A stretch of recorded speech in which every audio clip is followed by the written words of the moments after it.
मित्रांनो, काटेवाडी शेळी पालन करताना चारा व्यवस्थापन खूप महत्वाचं आहे. तुम्ही बघू शकता सोनू चव्हाण यांच्याकडे तुम्हाला 70+ काटेवाडी शेळी बघायला भेटतील, घ्यायला भेटतील. मित्रांनो, 12 महिने कधीही या तुम्हाला शेळ्या घ्यायला भेटतील. शेळ्या आता तुम्हाला तुरीमध्ये चरताना दिसत आहे.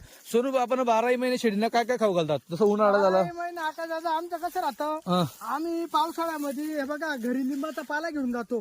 पाणी चालू असल्यावर लिंबाचा पाला, सोयाबीनचा भूस, तुरीचा भूस, हरभऱ्याचं कुटार असं खाऊ घालत असतो आम्ही. हो, आणि लगे उन्हाळ्यामध्ये आमच्या कपाशा खाली होत्या. दिवाळीनंतर कापसाचे रान, असे तुरीचे रान, हे आम्ही पाणी पडेपर्यंत खाऊ घालतो. बरोबर. हो, उन्हाळ्यामध्ये निंबाचा पाला कसा चालतो? उन्हाळ्यामध्ये लिंबाचा पाला ना अजून 1 महिन्यानंतर पाडवा झाला काय, आता जुना पाला गळून जाईल, नवीन डीर फुटेल लिंबांना. बरोबर. हो, नवीन लिंबाचा पाला येईल. आणि काही चारा बी स्टोअर करून ठेवता का? चारा साठवून ठेवता का? मग घरी स्टॉक आहे ना, आता घरी भरपूर स्टॉक पडलाय. 2 वर्षाचा स्टॉक जमा करून ठेवलाय. बरं. त्याच्यात किती माल आला तरी फुटणार नाही. त्याच्यात चारा कसा राहील? त्याच्यात सोयाबीन, तुरीचं भूस, भुईमुगाचा पाला, बरं, असा हरभऱ्याचं कुटार, बरोबर, ते भरडा बिलडा, घास, सगळ्या गोष्टी. सगळ्या गोष्टी राहतात आपल्याकडे. तर मित्रांनो बघा, शेळी खायच्या बाबतीत तुम्ही बघू शकता. आता तुरीमध्ये हा तूर कापल्यानंतर हा एक नवीन तिला पाला आलेला आहे.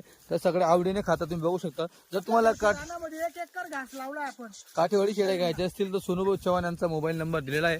यांच्याशी आत्ताच कॉन्टॅक्ट करा. मित्रांनो, शेळ्या या चरासाठी खूप चांगल्या आहेत. एका जागेवरती चरत असतात, जास्त गोंधळ गडबड करत नाही.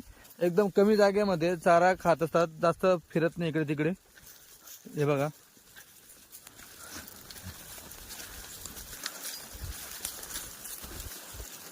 काठेवाडी शेळ्या घ्यायच्या असल्यास मोबाईल नंबर दिलेला आहे, कॉन्टॅक्ट करा. चाळीसगाव जिल्हा जळगाव. दर आठवड्याला गाडी येते मित्रांनो, गुजरात भावनगरवरून.